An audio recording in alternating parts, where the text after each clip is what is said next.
Sveiki sugrįžę į Kovotojo kodo kanalą, taigi šiandieną pasišnekėsime apie Kovotojo kodo savaitgalius. Taigi paskutinius 2 savaitgalius iš eilės aš praleidau miškuose, tai vadinasi gyvenimas miške, miegojimas miške, daug ėjimo.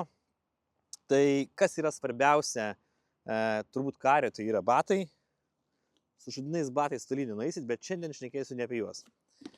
O pašnekėsim apie tikrai irgi svarbų dalyką, tai yra kilimėlis.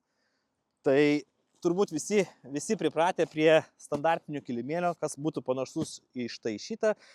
Tikrai jis yra geras kilimėlis, aš su juo pratarnavau kokius gal porą metų, miegojau ir prie minusinių temperatūrų, ir žiemą, ir vasarą, jis tikrai atlieka savo funkciją ir viskas yra gerai, tik tiek, kad jisai užima daug vietos. O čia yra mano namai ant pečių, kur aš visą laiką su jais einu į pratybas. Tai čia yra tikrai daug visko pridėta, bet dabar pašnekėsime apie kilimėlio pakaitalą. Tai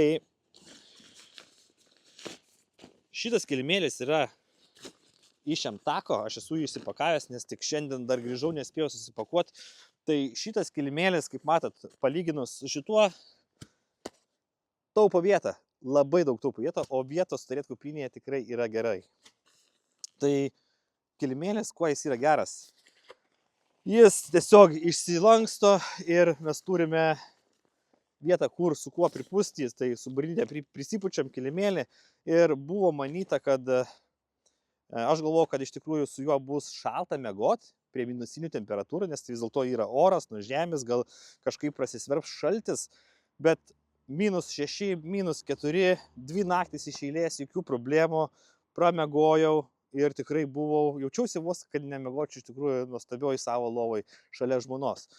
Bet šis kilimėlis tikrai yra super, labai lengvas, prisipučiantis, aš dabar jo nepūsiu, įmesiu nuorodą, kur jūs jį galite įsigyti ir tikrai rekomenduoju visiems. Jūs pamatysite, koks tai yra game changeris jūsų tarnybai.